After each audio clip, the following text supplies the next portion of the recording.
Depuis les débuts de l'humanité, l'énergie a modifié profondément notre manière de vivre, en passant par l'agriculture jusqu'à l'utilisation des machines à vapeur pendant la révolution industrielle. L'âge du pétrole n'a véritablement commencé qu'avec la découverte d'immenses réserves pétrolières à Spindletop, au Texas, en 1901. En utilisant du pétrole plutôt que du charbon pour mouvoir les trains et les navires, il devenait possible de se déplacer plus vite et d'aller plus loin. On pouvait alors facilement rendre visite à des parents et amis éloignés et expédier des marchandises dans le monde entier comme jamais auparavant.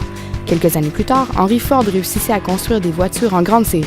Le monde en serait durablement transformé car désormais des millions de voitures, de camions et de motocyclettes allaient circuler sans relâche dans nos villes et nos campagnes. Quoique l'humanité ait immensément profité de l'énergie issue du pétrole, il est de plus en plus évident que son utilisation cause d'immenses dégâts à notre planète. La marée noire du golfe du Mexique a d'ailleurs mis en évidence de manière dramatique le coût véritable de notre dépendance au pétrole. De nos jours, notre planète contient des milliers d'installations de forage, notamment dans le golfe du Mexique et la mer du Nord. Le pétrole commence cependant à se raréfier dans ces régions. C'est pourquoi les pétrolières dépensent plus d'argent et prennent de grands risques pour extraire les dernières gouttes. Elles forent à des profondeurs jamais atteintes auparavant et se rendent dans des régions sauvages, éloignées et encore vierges pour extraire tout le pétrole qui s'y trouve. Si l'humanité persiste à vouloir brûler ce combustible aussi polluant, la température moyenne mondiale augmentera de 6 degrés.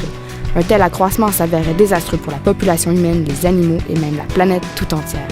Mais ce scénario catastrophique, on peut l'éviter. Plutôt que de nous acharner à extraire les dernières gouttes de pétrole restantes, nous pouvons commencer dès maintenant à planifier un avenir énergétique propre et durable. Un avenir dans lequel les véhicules fonctionnent grâce à l'énergie solaire, marine-motrice ou éolienne.